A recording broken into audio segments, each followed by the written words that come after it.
This is the aftermath of what farmers call a hoof explosion, when deep infection and pressure rip the hoof wall apart from the inside.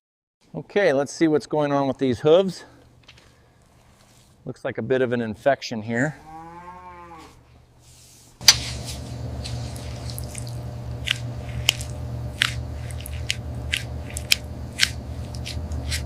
Step 1. Remove every bit of dead horn.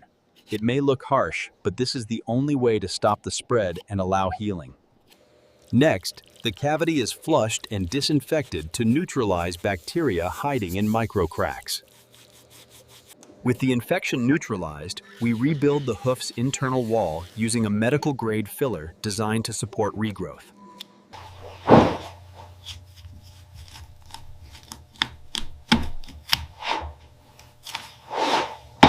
Finally, the repair is sealed. This hoof may look different, but the structure is stable and healing begins now.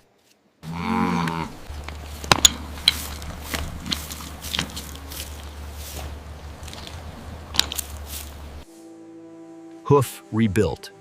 Pain gone. Recovery begins.